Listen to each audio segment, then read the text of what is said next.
नमस्कार। आज की इस बेहतरीन चर्चा में स्वागत है। आज हम रोजमर्रा के घरेलू इंग्लिश सेंटेंसेस को एक शानदार मास्टर क्लास में बदलने वाले हैं। और पता है सबसे बड़ी बात क्या है? हमारे सोर्स मटेरियल में जितने भी सेंटेंसेस पढ़ाए गए हैं, हमने वो सब कुछ इसमें शामिल किया है।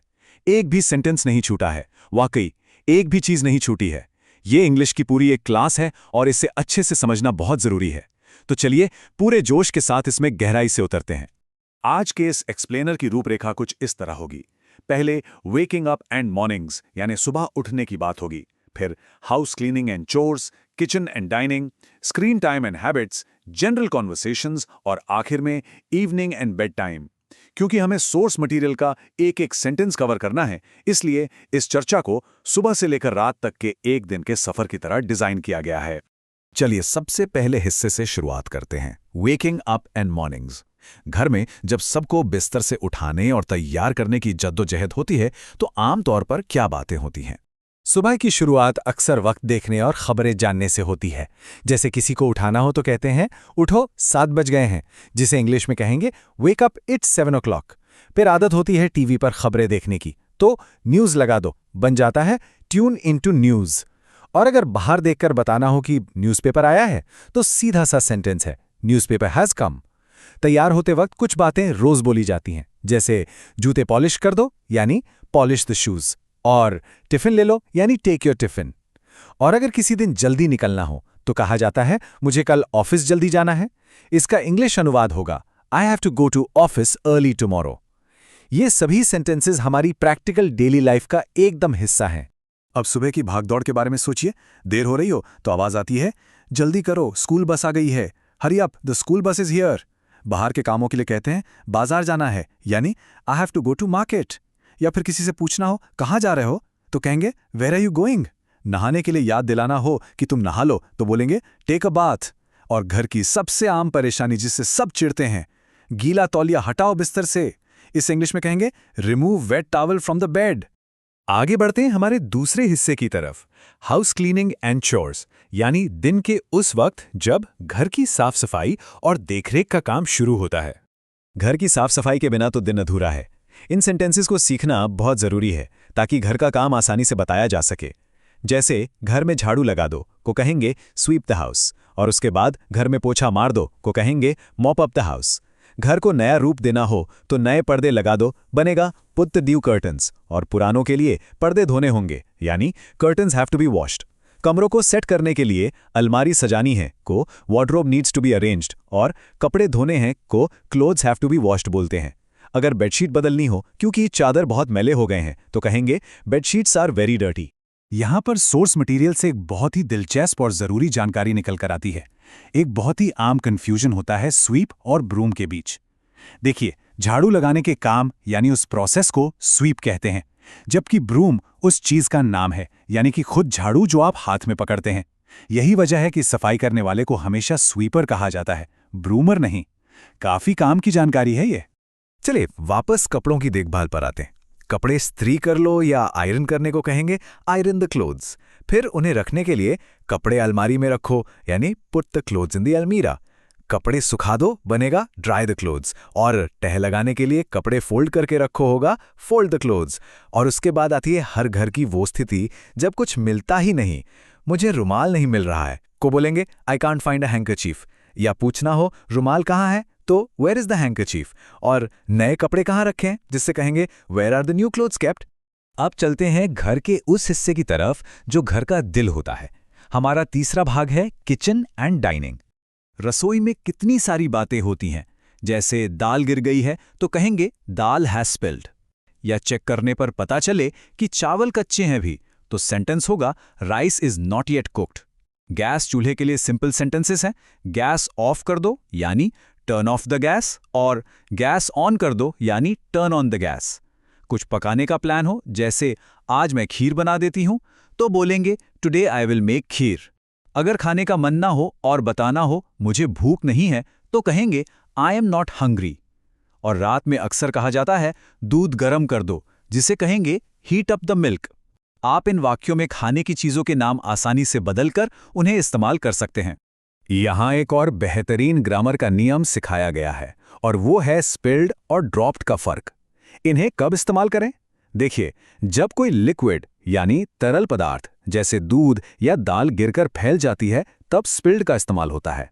लेकिन अगर आपके हाथ से कोई ठोस चीज जैसे कप छूटकर टूट जाए या गिर जाए तो वहां ड्रॉप्ड का प्रयोग होगा, स्पिल्ड का नहीं। है ना एकदम क्लियर? डाइनिंग टेबल पर भी तो बहुत बातें होती हैं।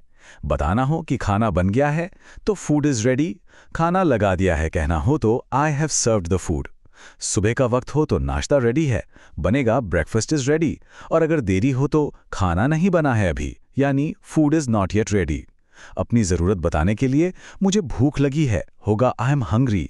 फरमाइश करने के लिए आज आलू के पराठे बनाओ को कहेंगे मेक पोटैटो पराठास टुडे। या कॉफ़ी या चाय बना दोगी को विल यू मेक कॉफ़ी/टी। कभी प्रॉब्लम आती है, गैस खत्म हो गई है, जिसे कहेंगे द गैस इज ओवर। खाने में क्या बनाया है को पूछेंगे what have you made for food today. और आखिर में सबको बुलाने के लिए खाना खाने आओ यानी कम टू ईट फूड। चलिए अब आगे बढ़ते हैं अपने चौथे हिस्से पर, स्क्रीन टाइम एंड हैबिट्स। आजकल के दौर में ये लिविंग रूम का बहुत ज़रूरी विषय है। ये सेंटेंसेस तो सच में हर घर की कहानी है। टीवी चला दो को कहेंगे स्विच ऑन द टीवी, और आवाज कम करने के लिए टीवी का साउंड कम करो होगा turn down the TV sound. बच्चों को टोकते हुए अक्सर कहते हैं आंखें खराब हो जाएंगी, यानी your eyes will get worse. या तुम दिन भर खेलते रहते हो, यानी you keep on playing all day long. Phone के लिए फोन पर बात कर रही हो बनेगा I am talking on phone. और समझाने के लिए इतना फोन पे बात मत किया करो होगा do not talk so much on the phone. रोजमर्रा की आदतें जैसे बालों में तेल लगाया करो को apply oil on your hair कहेंगे। टीवी या मोबाइल रिचार्ज कर दो कहना हो तो रिचार्ज द टीवी/मोबाइल। और मेरा मोबाइल रिचार्ज खत्म हो गया है बनेगा my mobile recharge is over. और घर की एक बहुत नॉर्मल सी बात, दूध वाला आज नहीं आया है होगा the milk man has not come today. अब आते हैं पांचवें हिस्से पर, जो है जनरल कॉन्वर्सेशंस, यानी घर के प्रबंधन और आम बातचीत के सेंटेंसेस। घर को चलाने के लिए कई तरह के निर्देश दिए जाते हैं, जैसे इतने आलसी क्यों हो तुम को कहेंगे why are you so lazy. Bag pack कर लो, आसानी से पैक योर बैग बनता है।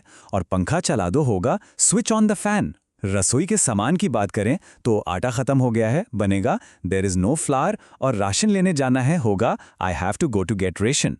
बच्चों के लिए पहले होमवर्क खत्म करो को फिनिश द होमवर्क फर्स्ट बोलेंगे। बड़ी थकान हो रही है को आई एम फीलिंग टायर्ड। किसी को अपने साथ आने को बोलना हो मेरे पीछे आओ तो फॉलो मी। पूछना हो आप क्या कर रहे हैं तो व्हाट आर यू डूइंग। और कोई बात कंट्रोल से बाहर हो जाए तो ये मेरे नियंत्रण से बाहर है को कहेंगे it is out of my control.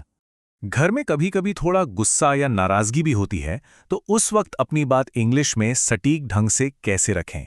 अगर टोकना हो बुरी आदतें बंद करो तो आसानी से कह सकते हैं चक बैड हैबिट्स।